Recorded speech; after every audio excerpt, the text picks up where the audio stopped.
Okay, so key concepts. First of all, I've kind of summarized it as organize to emphasize. That is, you're trying to find the whammy, you're trying to find the hook. That's your first job. When you have your notes, as soon as you, as a reporter, as soon as you have your notes, that's your first job. What is the whammy? What is the hook? Because that becomes your lead. And so I remember one time as an editor, I was a copy editor, but all the reporters had gone home. We heard over the police scanner that a car had just run off into the river not too far from our office, and that there were people inside, trapped inside the car. And so I took my notebook and ran out to the river. I knew that the newspaper was going to start printing before I got done, but if it was a good story, they would stop the presses and put my story on in place of an AP Associated Press story. And again, there was a good chance these people would not survive this crash, being trapped in their car in the water in this big river. Anyway, my point of that, I'll skip over a lot of the details, but when I got done reporting and was racing back and got to the newspaper again, they said, okay, Ken, you have 10 minutes to write the story for the front page. I probably spent 5 minutes deciding what the hook was and writing the lead. And the other 5 minutes I had to write, about 600 words or something. That's because the lead was the most important part. That hook was the most important part. How do you, and it also suggests how you're going to orient the whole rest of the story. Once you get that lead down, especially the complete lead, now again you can go back and then you start going into more detail, and that can go really fast. And so, that first responsibility in your news writing is figure out what is it I'm emphasizing. And that's finding the hook. What is the most interesting thing for me to emphasize in this story? And then you write your lead around that. And then if you're using inverted pyramid, which is not always, but that is kind of the norm of Western journalism. So you summarize the story in the first 2 paragraphs, maybe 3 paragraphs. Then you transition with your bridge into the body of the story, and away you go. It's a fairly simple way, and I have kind of a methodical, mathematical way of looking at it, because that's how I became a good writer, because I had a math mind. I had to look at my writing like a mathematician almost would have to do it. And so sometimes when I teach how to write, you may think of me kind of simplifying it to the smallest denominator or whatever, because I'm thinking about it like a mathematician. Simplify to clarify, that is, use simple words, simple sentences, simple paragraphs, and then attribute to verify. Attribute essentially everything. I know that's almost getting out of the norm of Western journalism, and I'm ashamed of them for abandoning the standards that we had when I was younger, because you can read whole stories and not really know where the information came from nowadays, and that's not the journalism I grew up with, and it is leading to a lot of distrust of Western journalism, because if you're not citing your sources, then you're basically admitting that you're going to probably put in a bunch of your own opinions. You can't be looked at with the same level of credibility if you're not citing your sources. And so there's a great divide in American journalism, not just American politics, but in American journalism because of that. So those are the fundamentals. We'll go back and look at some of the specifics. We already talked about this, so I don't think I need to go into this, but again, the priorities I have edge up, especially with consequence. So, so what? Why am I writing this story? Why should anybody read the story? And then as you do the 5 W's, emphasize the why and how. That will frequently put you head and shoulders above your competitors, because they're not asking that question very much, those sorts of questions. So they're not getting the details you would get if you asked those questions. And attribute essentially everything.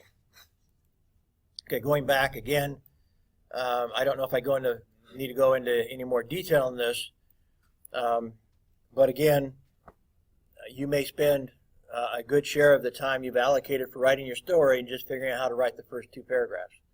finding the whammy and writing the first 2 paragraphs, and then the body of the story will flow from most important to least important and goes fairly quickly.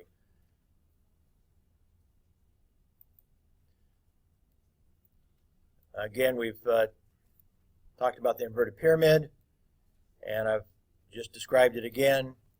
Your lead, your complete lead is,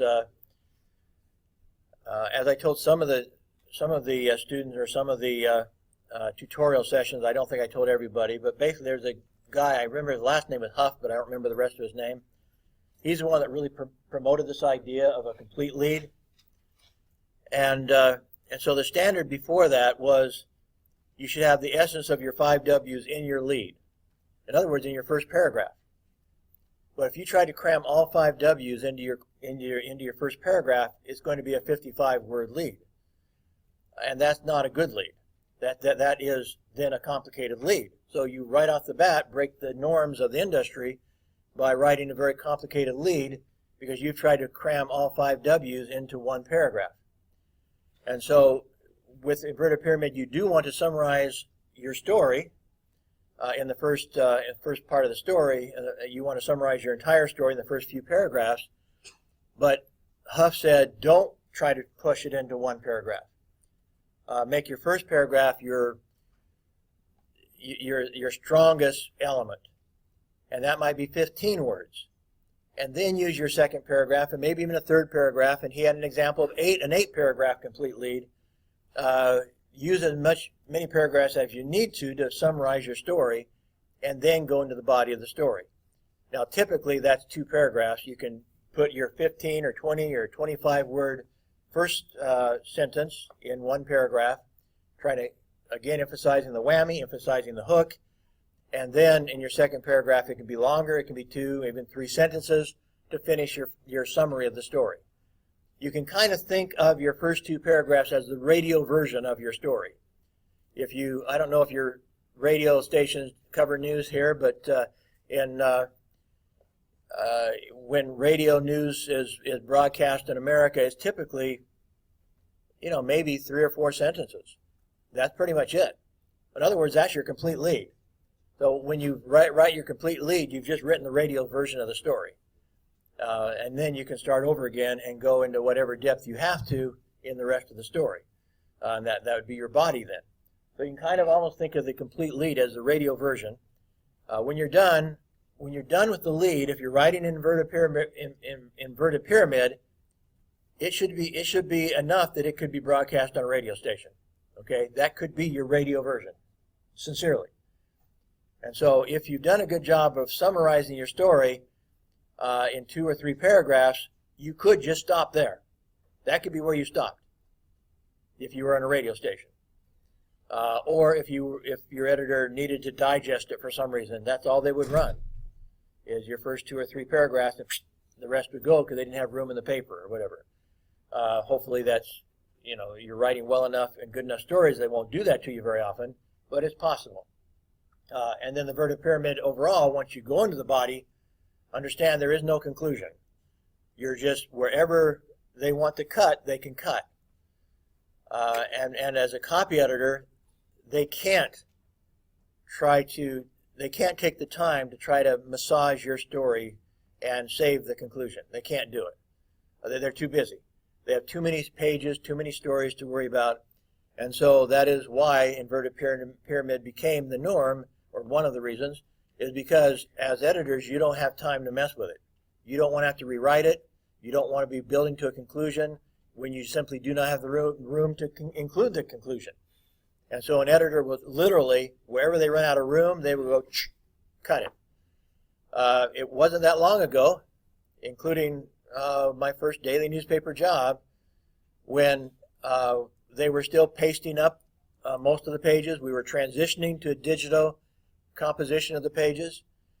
But we basically told them what to do. We want this story here, this story here, this story here. Here's the headline.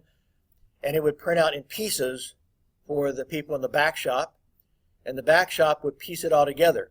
So they'd have one strip, and I had to do this myself as a weekly editor initially. So they'd have a long strip of the entire headline, and they'd have a long strip of the entire story. they would put wax on the back of it, and they would paste it, literally paste up that page to make it look like what the final version should look like. And so they would fit in the copy and the headlines with wax in the back and adjust them, make sure they were straight. And they would get to the bottom of the page, and one of two things would happen. First off, you as an editor had to try to calculate as close as possible in advance, before it was printed out, how long that story was going to be, how much room you had, and so because you needed it to come out even. If you were a good editor, your stories would come out pretty even, or you would know in advance that story is going to get cut. They're going to cut the end of that story. I know that because you knew you didn't have the space. Sometimes then they would assign one of the copy editors in, not sometimes, all the time, in that situation, to go down into the back shop and decide where to cut the stories. And indeed, they'd have to make a snap decision. Do we need to protect anything below this point where we're at the end of the column? There's no more room for it. They're just going to literally take a knife and go right there. Where do we cut? And so the copy editor working in the back shop at that point would tell them, okay, typically they just say, okay, cut where at the end of the last sentence. And if you have to space out a little bit, cut and space it out a little bit, make it look good. If there's an extra, if there's a missing line or something, just make it, just balance, put the empty space a little bit between various paragraphs and make it end up even across the bottom. If they did a bad job of figuring out how long the story would be, they'd have to put in a filler. They wouldn't do that usually on the front page, but in an inside page, they would have little tiny stories, 1-inch stories or 2-inch stories, where they could just put that little story in to fill up the space that your story didn't fill up. And so they had all these little fillers pre-printed to put in where your story didn't fill up, because they were doing all this manually. So you as an editor was trying to figure out how to put this puzzle together, how they would put this puzzle together, but it would come out in strips, and they would have to do it in the back shop, and it was not a perfect science. But the better editor you were, the better you could calculate it, and the less fillers they'd have to put in, and the less damage would happen to the stories when they had to cut them fairly arbitrarily at the bottom. But another reason why they had to do inverted pyramid. Now, some of you in other classes have also heard the story that originally inverted pyramid was created during the Civil War in 1860 in America, where the North was fighting the South over slavery. Was one of the key issues, not the only issue, but one of the key issues was slavery. And during that, all that war happening within the United States, more deaths in that war than any, in fact, I think than all of the other wars we fought in since then. They would be blowing up telegraph lines. The reporters were being sent out from Philadelphia and New York out to the front lines to write the stories, and they would get to a telegraph and say, okay, send this story back to the home office, and they'd be sending the story in to the telegraph using Morse code, and suddenly the opposition, the other army, would think that it was to their advantage, not because of journalism, but because also on the telegraphs the generals would be sending information back to each other also, that the opposition would blow up the telegraph lines. And so here, from the reporter's perspective, they were having their story transmitted by Morse code to the home office, and suddenly it would go dead, and the reporter or the editors in the home office in New York, Philadelphia, wherever they were at, had to go with what they had. And if they didn't put the most important stuff first, they basically had nothing. If they put the least important stuff first, they basically had nothing to print. And so that's when they first figured out, okay, they started telling the reporters, send us the most important stuff first. And so it was during the Civil War that they developed the inverted pyramid for that reason. As send me the most important stuff first, and then over a period of time we realized the readers liked to having the most important stuff first. And so we kept the inverted pyramid after the Civil War, and that's its origination. And then from the editor's perspective, we also understood the way the newspapers were being produced. We frequently had to just cut at the bottom anyway.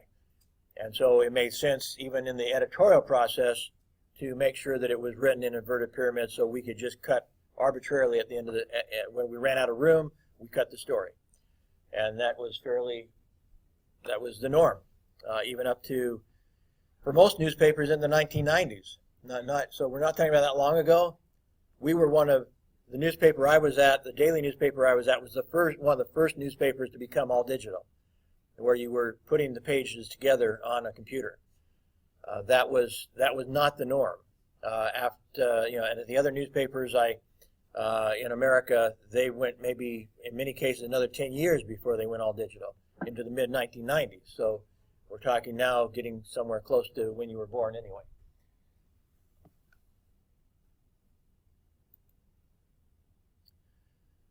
Do recognize that you're competing. Your newspaper or your publication, your TV station, whatever, your news medium is competing against all other news media. I mentioned before that what you're selling, the way that most news media make their money is by advertising, and what you're selling to advertisers is your readers' attention. That's what you're selling to them. You're not selling them numbers, and if a newspaper thinks they're selling them just the circulation, then they're idiots, and they don't know how to sell. They're selling people's attention. And if they don't realize, like I said, the publisher of the first newspaper I was at finally they had to sell out because they didn't understand that. The publisher did not understand that, and he thought he was selling circulation when he's really selling attention, and he misrepresented his advertising because they had lots of circulation and no attention yet when they started, because that's the nature of a new newspaper. You don't have people's attention yet. It takes a while to get people's attention. So, but meanwhile, no matter what medium you're at, and no matter how well established, you're competing against other media, and you're competing against other reporters in your own medium. How often will your story be on the front page? How often will it not be on the front page? How often will people turn to your medium and not to the other media? Those things will determine your success as a reporter and as an editor. Now you're the one that makes that decision, what's going to be on the front page. And you're also the person deciding what headline am I going to use, how am I going to design the page. It's during my lifetime that newspapers started to realize how important the design was. New York Times still rejects it to some degree. The New York Times still rejects the norms of modern design because they think their news is so valuable that people have to read them. They're really kind of arrogant. And so you'll see one of you in each of the tutorials will have the job of looking through 30 American newspapers and doing an analysis of them. You will have listened to a lot of other presentations and had a chance to read and hear from me, what makes one layout better than another layout, one design better than another design.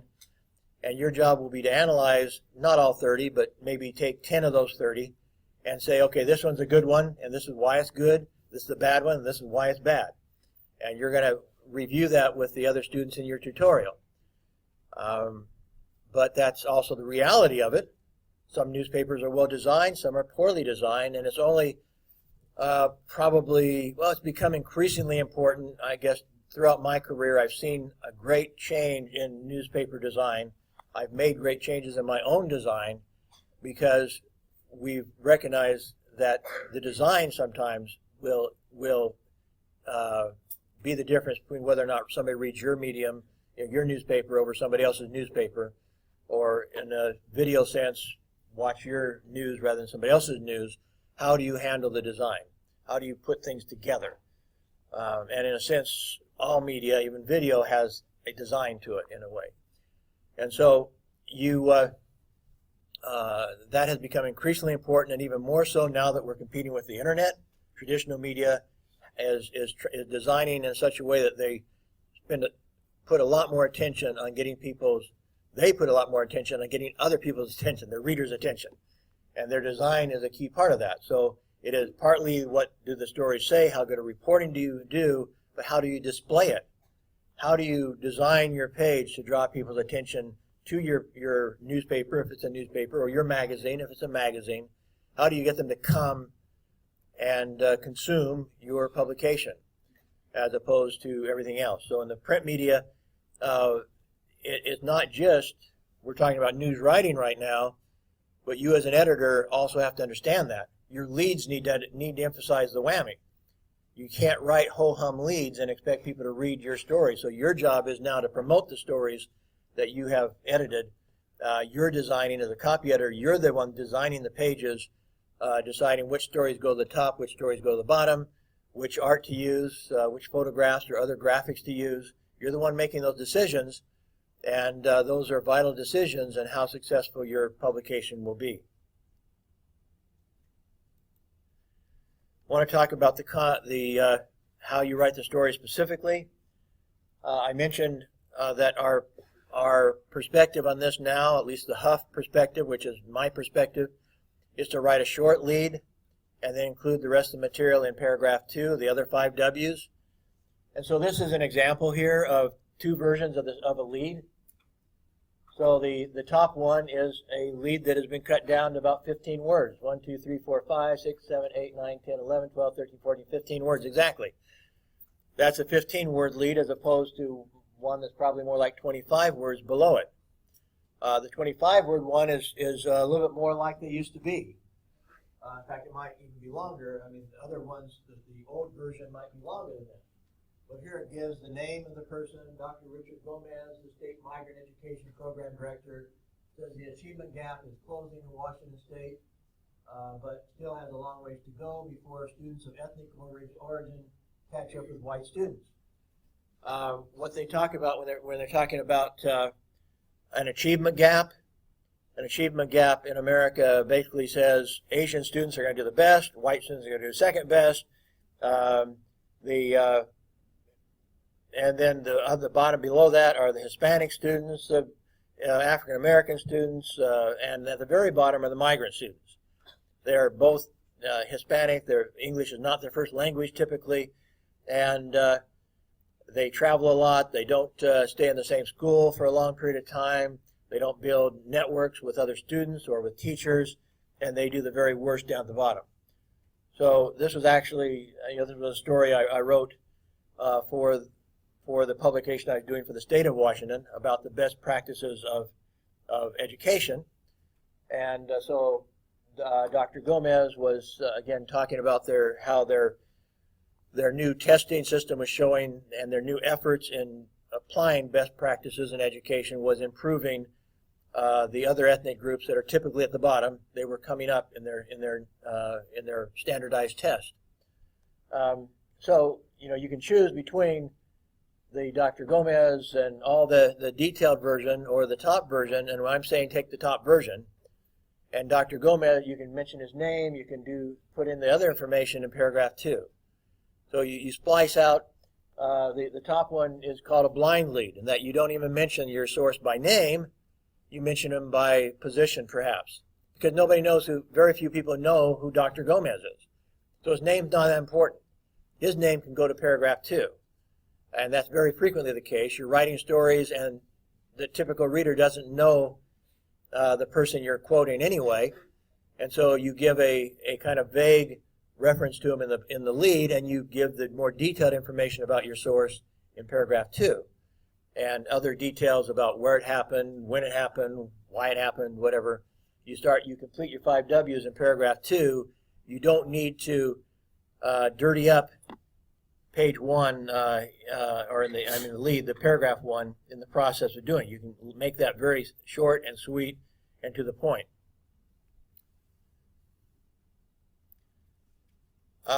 We did look at this the other day, but basically, again, as a reporter, again, as a content editor, you have to be telling your reporters all the time, pursue, pursue, pursue. And you have to tell them when they don't have enough information.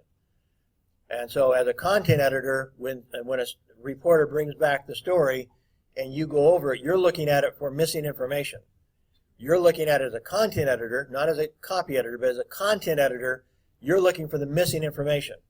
What questions did he not ask that he needs to go back and ask? Who did he not talk to that he needs to go talk to? So you're looking at then from the content, not from you might do some copy editing too, but that's not your primary job if you're the content editor. Your primary job is to make sure the content of that story is excellent. So you're looking at the unanswered questions, the interviews not performed, and going after it from that perspective. I've taught those of you in my other classes, I taught you the speech interview lead. So it's down here. You know, Tampa is lucky to be rid of former Mayor Dick Greco, his successor says. That's a speech interview lead. What did a person say and who said it? And again, it's using a blind lead. Dick Greco, the mayor, the former mayor, was very popular. So people knew his name, but they weren't yet familiar with his successor, who was taking his place when Mayor Greco decided to take a job in private industry. And so he abandoned his job and took off. So what did he say? Who said it? Again, using a blind lead, paragraph 2 would give the information about the name of the new mayor and other details. That's only one of many types of leads. It's still the most used and probably the most valuable one, because most stories are based on interviews. And so a speech interview lead, it makes sense for just about every story you do. It's certainly a valid way of starting your story. What did somebody say? The most interesting thing anybody said in your story, probably. So what did somebody say that was really interesting, and who said it? And you go from there. Some professors flip it and put the source first. I don't. I think the whammy is what they said, not who said it, typically. So I encourage this format to put the who said it at the end, put what they said first, because that's the whammy. And I want to put the whammy at the start of the lead. Some of the other types reflect the 5 W's. So the first one, the who lead, over 1 million individuals will be killed this year, all legally. That story actually had to do with abortion. The second one, you kind of ask yourself, what am I emphasizing? A police raid on Tex German's young watermelon plants may lead to a $10,000 lawsuit. The police thought it was marijuana. They destroyed his seedling watermelons. Again, an actual story. So what happened? A police raid happened. So I'm emphasizing the what element in a what lead. A police raid, da-da-da-da. So it's the police raid is what happened. The next one emphasizes when something happened. After looking all over the county for an escaped convict today, police officers found him enjoying a birthday party with his wife and 2-year-old son. So when did it happen? After looking all over the county for this escaped convict. So you're emphasizing what's coming to the front of your sentence is the when element. When did it happen? After looked all over the county. The where element, just a few inches from freedom, a Cuban soldier was shot trying to swim to a waiting boat. That's what happened, or when did it happen? Or excuse me, where did it happen? It happened just a few inches from freedom. So, you have these different types of leads. I'm not going to go through them all today. You can read about them in the crash course. But you're basically, by the way I refer to leads, it's what is it that you're emphasizing? And then I put the name accordingly. So if you're emphasizing the what element, then it's a what lead. If you're emphasizing the who element, it's the who lead. But you don't, basically you're looking for, is there a element in this story that makes that the whammy?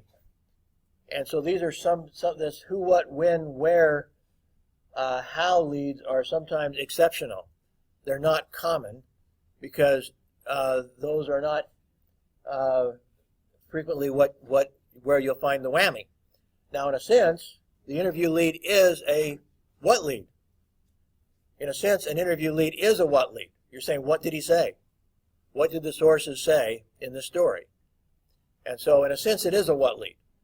But it's also, because of the nature of it, we call it the interview speech lead. But if I were to give you if I give you an objective, like a multiple choice question, I'm probably not going to give an alternative as what when it's a wrong answer. because what is actually a true answer? What did he say is a true answer to a speech interview lead? So I don't want to confuse, so I'm going to, if I'm thinking straight that day when I create that question, that will not be one of the wrong answer options. I will not put what in there, because what is actually a true answer to a speech interview lead. Contrast, the Eagles beat the Huskies, but fate stole the victory. More of a sports, sports story. The how can be very interesting. This is where you can build some suspense into a crime story. For example, wielding sawed-off shotguns. 2 men held up a 7-Eleven store in Kennewick on Monday. So you give some description of what, how they busted into the 7-Eleven in America. That's like a convenience store. Used to also sell gasoline. Some do, some don't nowadays. It was in the old days, it was the one that would stay up late. We didn't have 24-hour stores back in the 60s or 70s when 7-Eleven came along.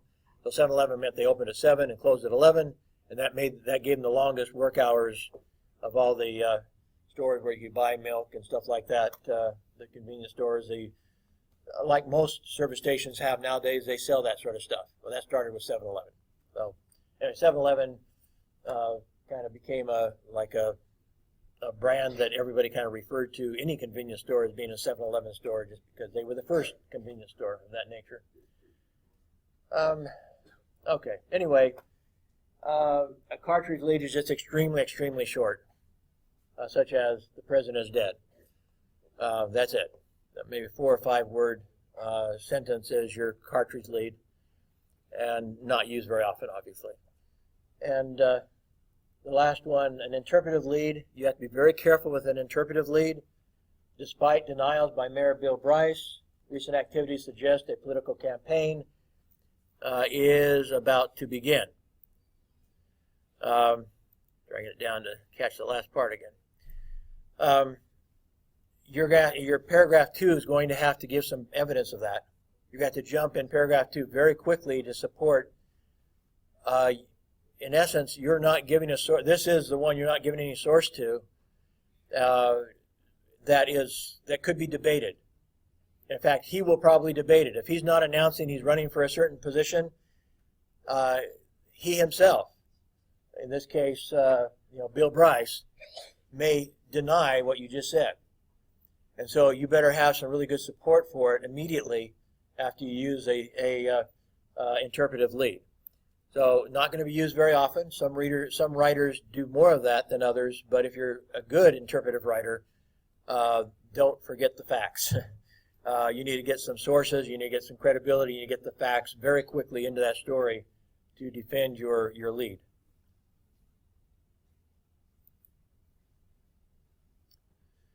So when we start looking at a complete lead, it'll look a little bit more like this.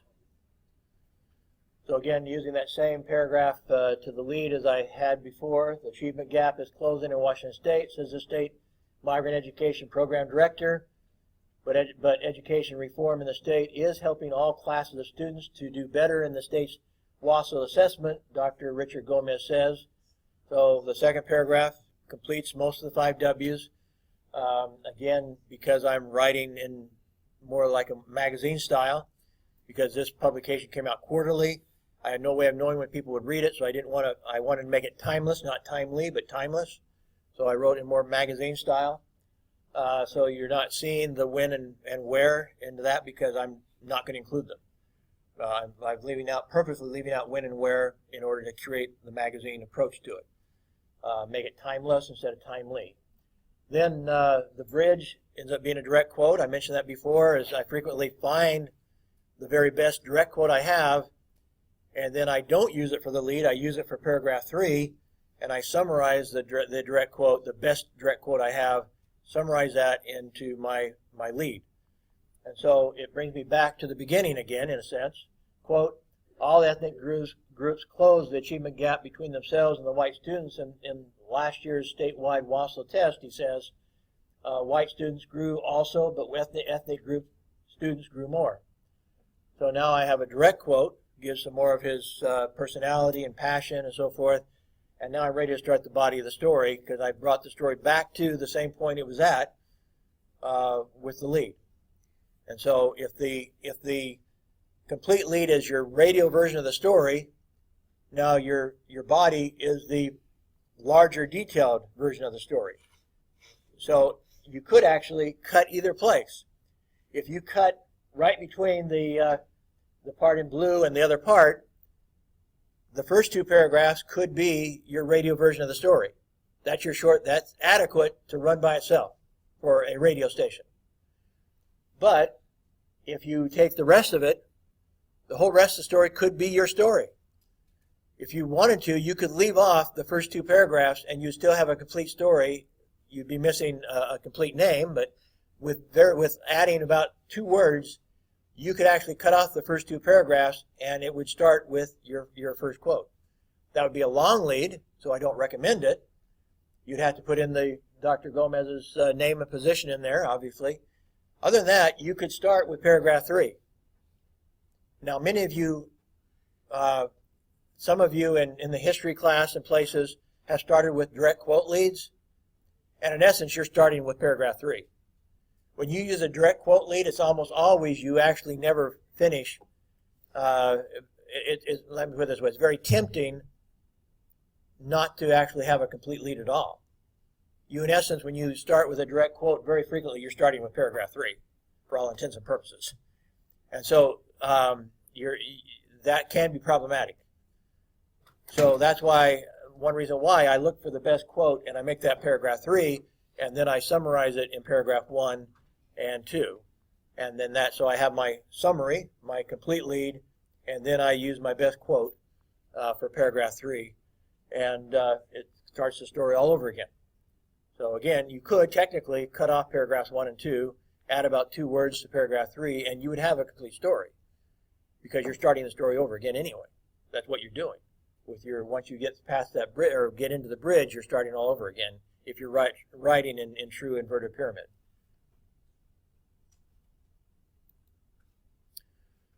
So again, not to beat a dead horse, but again, that's what it looks like then. Your lead, your complete lead, includes your lead, but it is however many other paragraphs you need to summarize your story.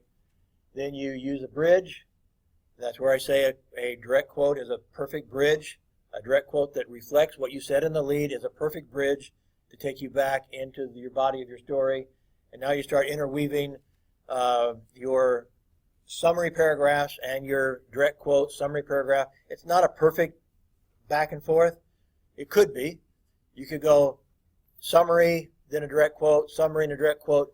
Your summary sentences, which are indirect quotes basically, you can call them paraphrase, you can call them indirect quotes, but they are still kind of in summary format. They're still attributed, but you are summarizing where somebody's going, where you're going with your story, and then you're using a direct quote after that if you have gathered good direct quotes.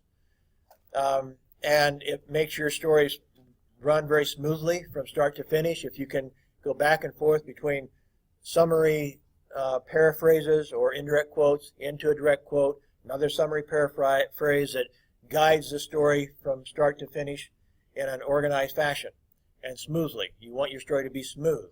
And so by alternating, not exactly one for one, but more or less, a summary paragraph of what somebody said, then exactly what he said, another summary paragraph of what somebody said, and exactly what he said, it allows you to go through your story in a very organized, smooth fashion from start to finish in the body of your story.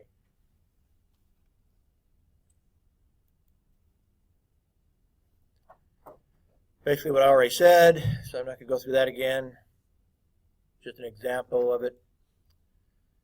And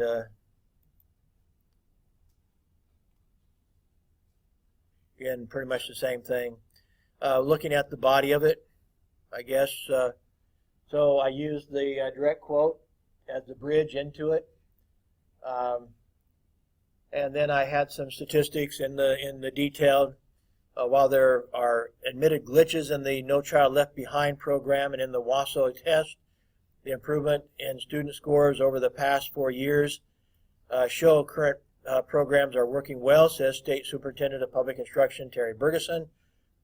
the number of white fourth graders passing the Wassels reading test in 2004, for example, increased by 6.8%, American Indians by 7.5%, African Americans 9.5%, Asian Pacific students 10.2%, and Hispanics 12.6%. Quote, bottom line, we had good growth and the achievement gap is closing. Dr. Gomez says it is good, but it will take more years of the same to completely close the gap.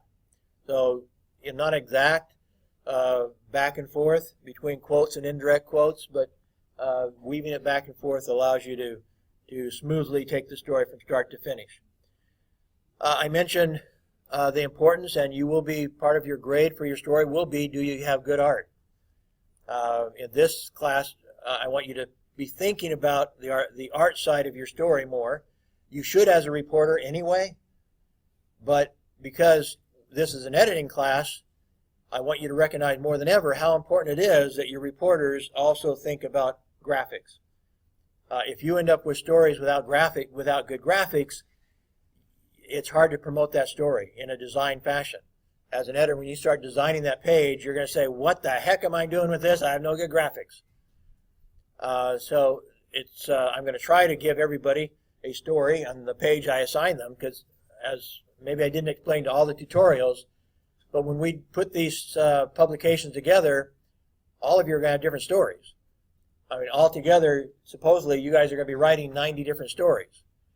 And so we're going to use those 90 stories and the art that you bring to us to put together a magazine, and then put together a tabloid newspaper, and then put together a broadsheet newspaper. We may not use all 90 stories for all of those, but basically, within the tutorial, everybody's going to have a different set of stories to work on. So some of you will have good art, some of you won't have good art. If you all don't think about the art, you're not going to be using your own story. People from one tutorial will probably be using stories from a different tutorial. So there's no conflict of interest, so to speak.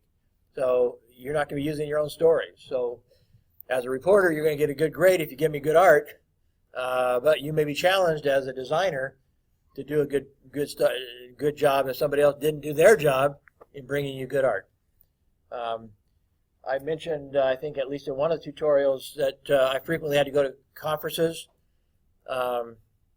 And this was one. This was a student leadership program conference where they would take the migrant students and bring them into a 3-day conference at a university, and they'd live there in the university for 3 days, and they would do a lot of very exciting hands-on training.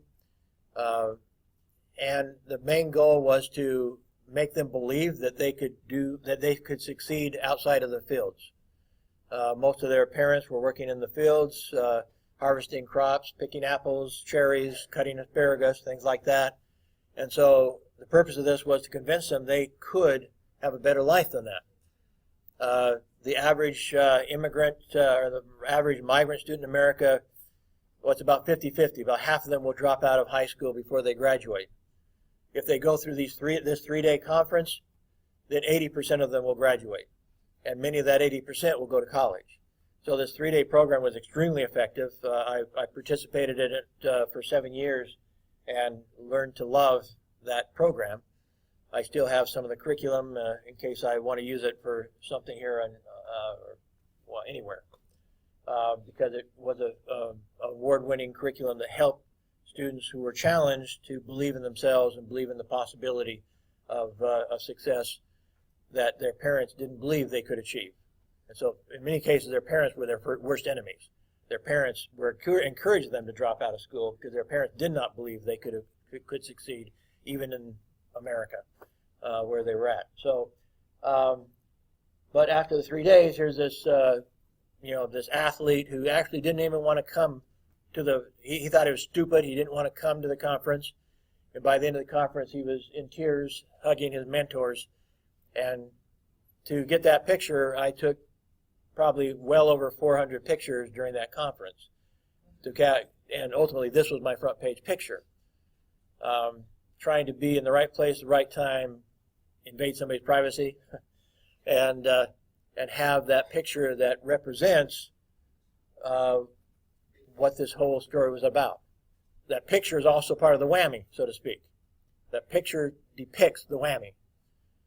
As I mentioned, at least in some of the tutorials, my key to effective photojournalism, first off, do not take posed pictures, and secondly, take lots of pictures.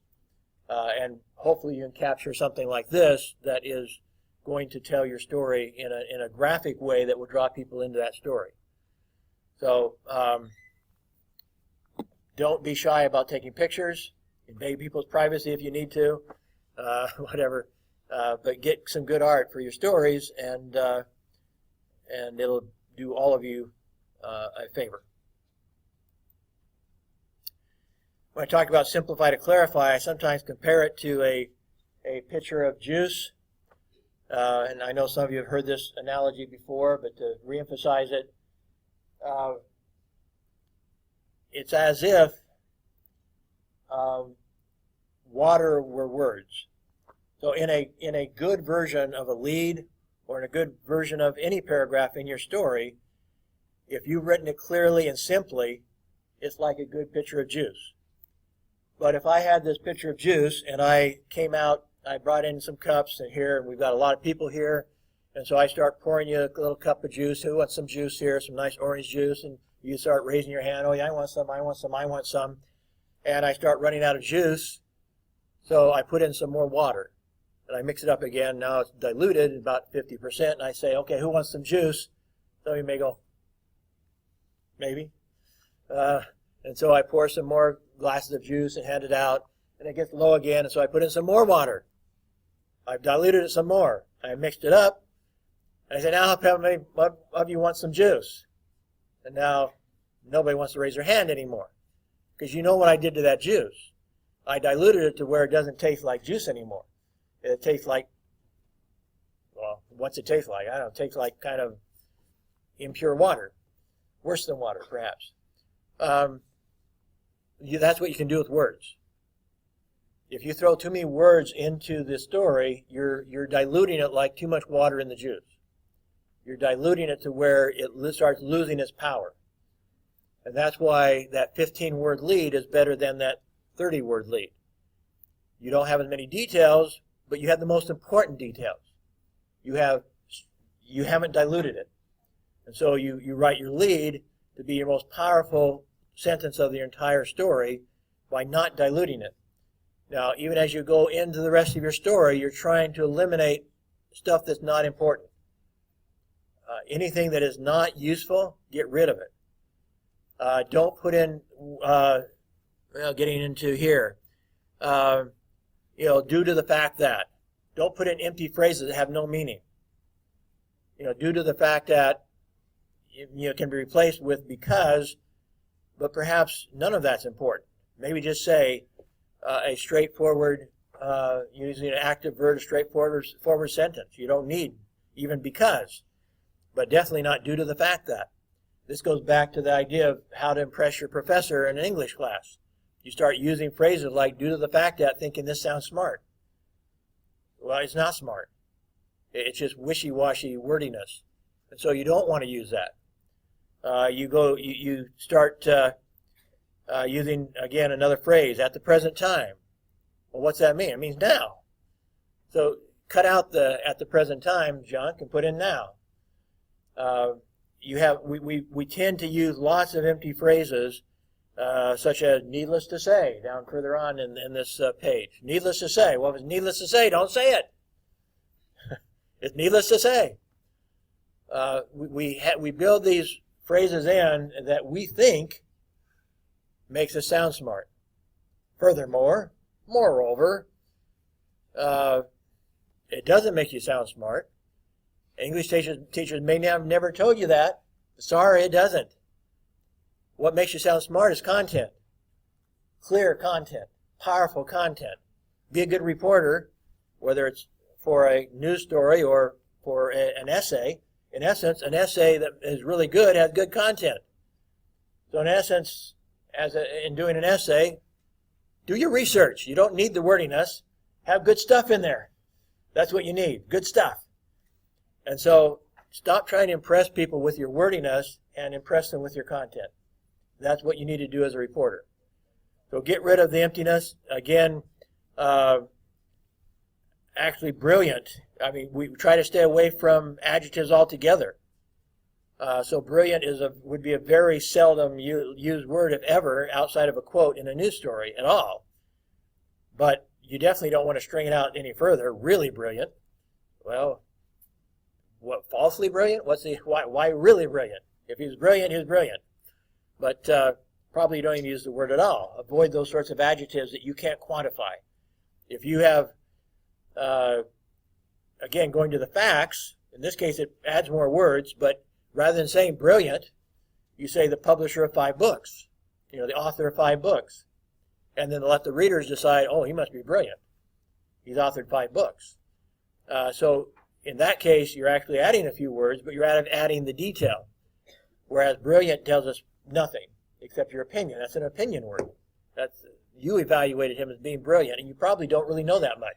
You probably took that from a press release, because that's how a PR writer would write. He would say brilliant. Well, why? Prove it.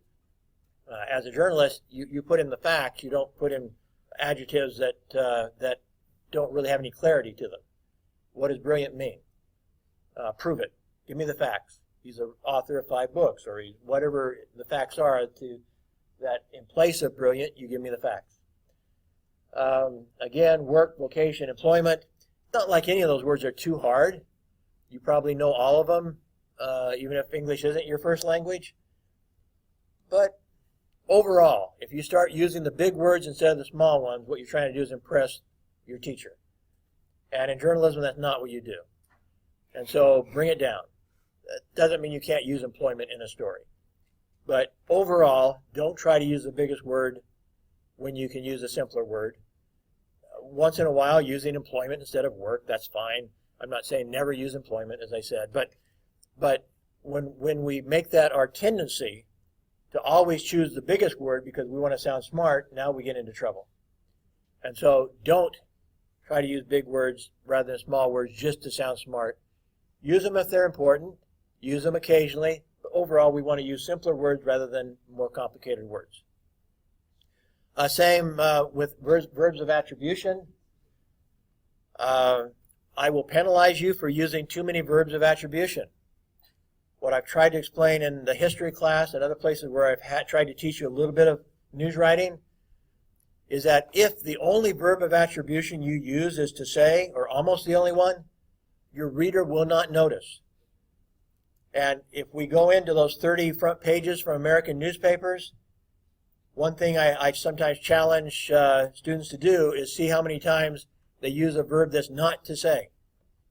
You almost will not find any verbs other than to say in those 30 front pages, because that's what we're taught as journalists in America, is that if you only use the verb to say, nobody will notice that you're only using the verb to say.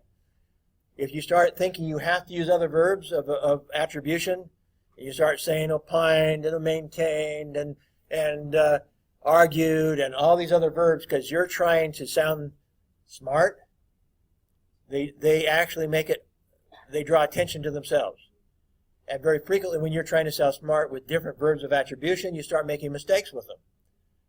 I've read stories from some of you where the verb of attribution was smiled. Well, smile's not a verb of attribution. He smiled. Anyway, it's not a verb of attribution. It doesn't attribute words. Smiled isn't a verb of attribution at all. There's other words like that I've seen. I can't think of them right off the top of my head, but a lot of you end up using verbs of attribution that are not verbs of attribution at all. They simply aren't, let alone good ones. And so you will get in the least trouble the more you use the verb to say, whether it's present tense or past tense, depending how you're writing. Magazine form is leave out the when and where out of your story by and large, and you go to the present tense, says, instead of said. That's magazine style that I use in a lot of my newspapers because like I said, if I'm with the quarterly bilingual newspaper, they could read that story almost any time. So I don't, unless I really feel like I have to for some reason, I try to leave the when and where out of the story altogether as not being important. I go to the issues and leave out the when and where.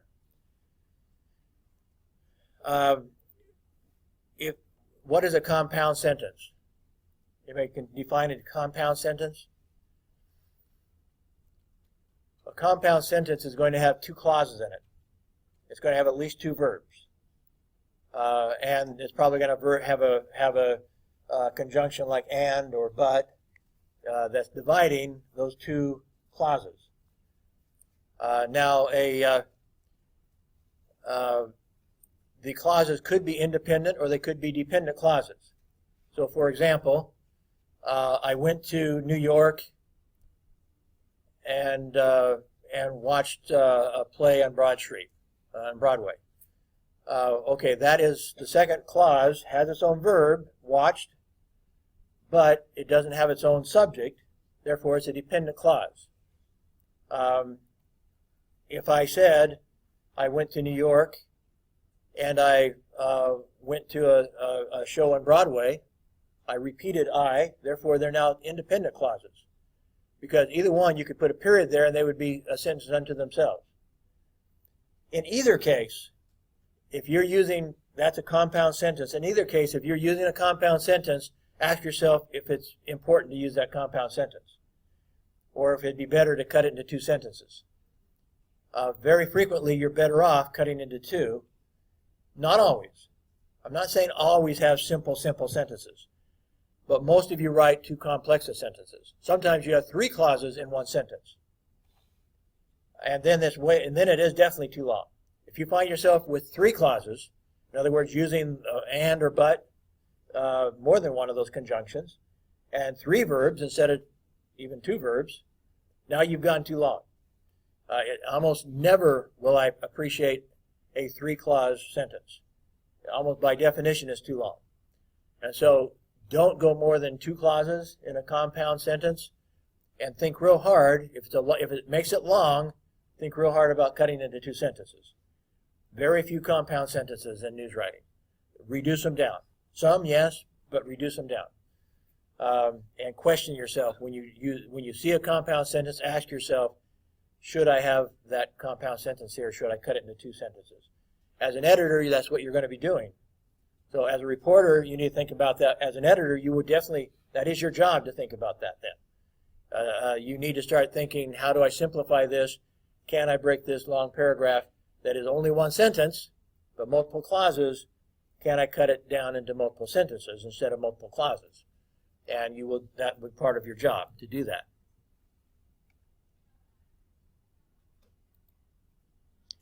And again, attribute. This is, I need to bring this down a little bit more. This is the example from where I lived before, Almaty, Kazakhstan. This is the example done by the other journalist, former journalist, who was then actually, when he did this, he was the dean of our college. But when you go in here, you find no verbs, no attribution. He was promoting this as a good example of a press release. And when I took over the class, and he actually got kicked out of the school, not for this, but for other reasons, I basically use this as a good bad example, so to speak. A good example of a bad press release, because there is no attribution in this. And then I would give my version.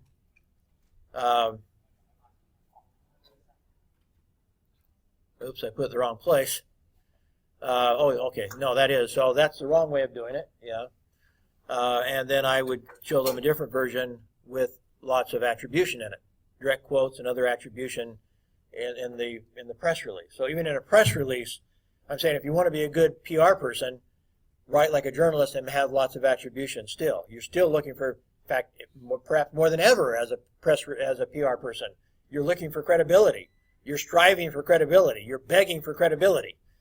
So if you're going to do it as a journalist, you need to do it as a PR person. So this one just has more attribution. Should be anyway, or do I have the right one even? I think this is still the same one. Sorry. I must have copied that one again.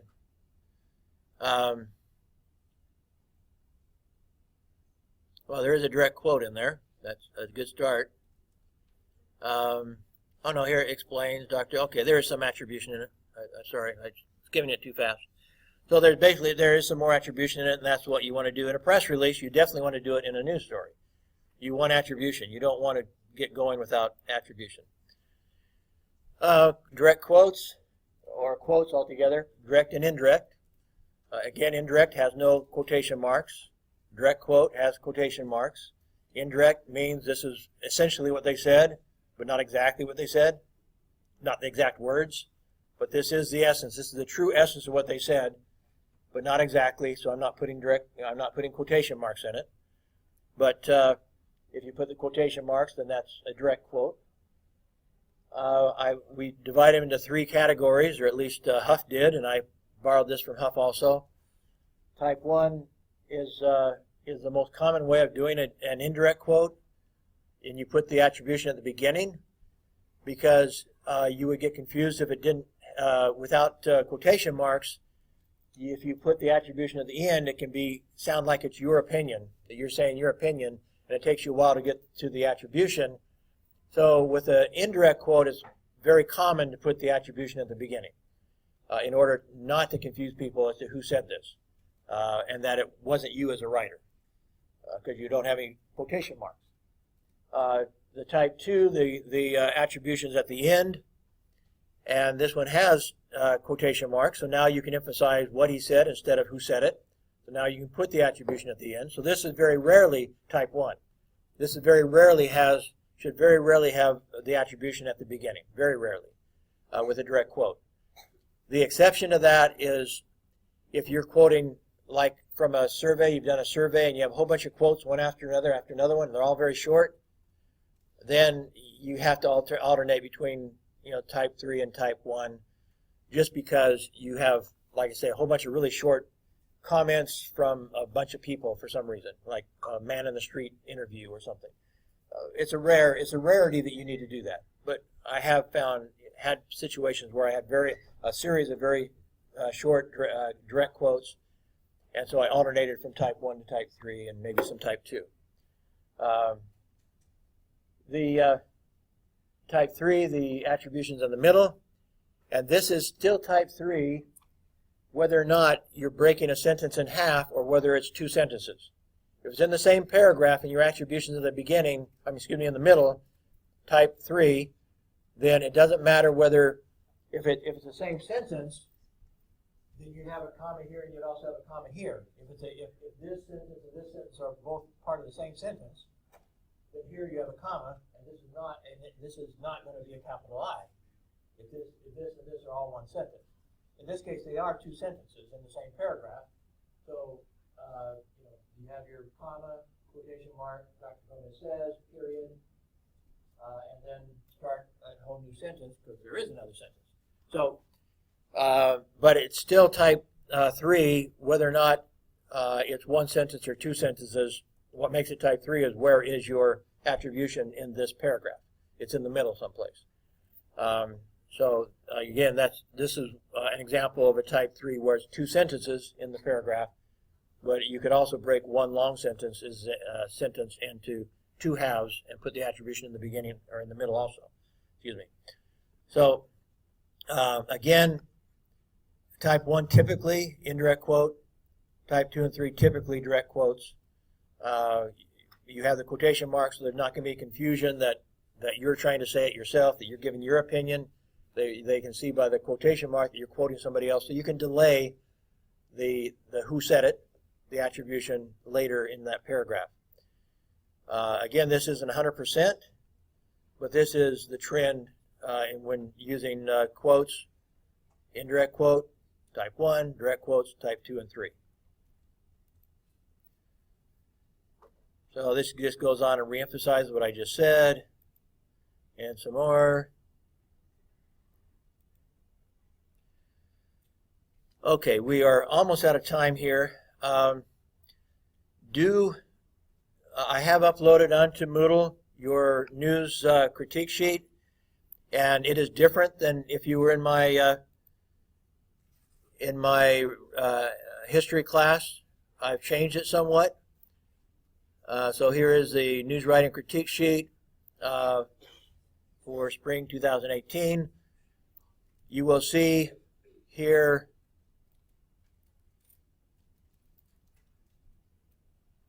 get rid of that altogether.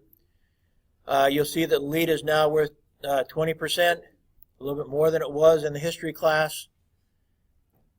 You'll see attribution is worth 20%, a little more than in the history class. You'll see language is worth 20%, a little more than in the history class. The content is worth 30%, a little bit less than in the history class. And then their formatting is 10%. I think that's the same. So that's one of the key differences. I maybe have also, well, I went ahead and took the same story I shared in the history class. If you took that as your example for an A story, multi-topic, multi-source A story, I added some more words to it. So this is about how long your story should be. I think maybe this one got up to, let me see what I say. What I say up here is that your story should be at least 600 words, and I think the story I ended up with was closer to 700. So it's a little bit longer than what you need to be thinking about, but this is an example of a multi-topic, multi-source, A-quality news report. I still used, and truthfully, some of this is made up, but that's not, you can't make this stuff up in this class. I did make up some stuff in this example. So don't take that as a permission to make stuff up. No, you can't make stuff up. But this is an example of the writing, not an example of the content. And so I added some more content to it to make it add up to about 700 words. Also, I want you to, what you're required to, one of the changes in this is that you are required to give me your sources and give me enough information that if I wanted to, I could contact them. If I think you're making up your story, I'm going to be contacting them. So don't make up your story. And also write a caption if you have a photo that needs a caption. Now, if it's just a mugshot, then maybe you don't need it. We might just use a name line underneath it. If it's just basically head and shoulders, maybe all we'll use is a name line.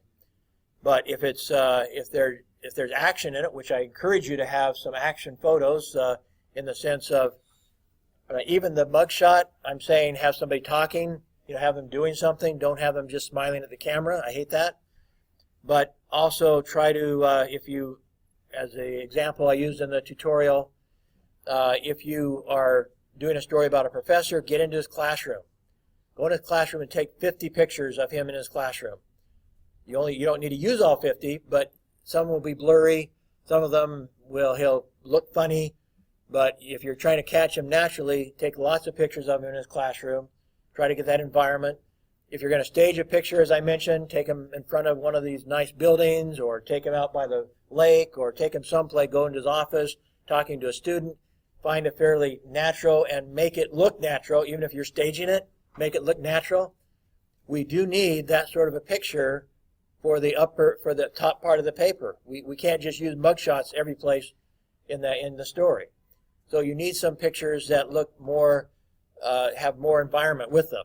So whether it's in the classroom, tutoring somebody, or counseling somebody, or maybe out, playing basketball, whatever. If a professor does something for exercise, swimming or something, you can take a picture of him in that environment. Get away from the standard, perhaps. But you need to be looking for a picture that could be at the top of the page, which is not just head and shoulders.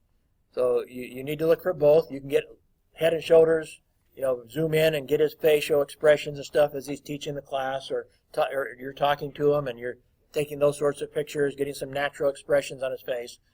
But also think, how can I get a top of the page story or a top of the page photo with him also? And that's maybe more challenging, but you need to think about that, because you're going to turn around and you're going to be the editor to have to put out that page. You need some good photos, some good art, and maybe it's not photo at all. Maybe you have something else. Maybe there is a graphic that he's talking about something specific, and it's a graphic in one of his PowerPoint. You can export a PowerPoint slide as a JPEG or as a TIFF by just doing Save As and then change from PPT, from your PowerPoint presentation, to TIFF, and it will export a slide from a PowerPoint. And maybe he's talking about something, and maybe he has a slide that would be a top-of-the-page graphic. I don't know. That's not going to be very common, but it's possible. So you need to think of different alternatives for how to get top-of-the-page art. Otherwise, your story is not going to be on the top of anybody's page if you don't give me a top-of-the-page art. Somebody else is going to be there. So while we like to organize our page by importance at the top, if there's no art, we can't. Unless we go find some other art and have a standalone piece of art or something, then we possibly could. But we need some better art for the top of every page if we can find it. So think about that. Okay, so go through that. I did make some changes, as I said, that were important for you to know, and this is what I'm basing your grade on for your story. But it also teaches you what I think about how to write a story. So this is important. You can expect this sort of stuff to be on a quiz because this is so important. This is how you're going to be graded, and these are principles that I live by. So you can expect some stuff out of this to be in a quiz at some point. Okay, we're out of time. I think we more or less covered what I needed to cover today. We'll see you in your tutorials, and we will. Some of you have presentations. I think 2 tutorials have student presentations scheduled this week. 2 do not. But I'll try to cover that same material. If students aren't presenting it, I'll try to cover what they're covered for your quizzes and stuff. Okay, obviously I need to leave. They've got people coming in. I will step outside into the hallway, though. If anybody has questions, you'll have to ask them to me out there. Thank you.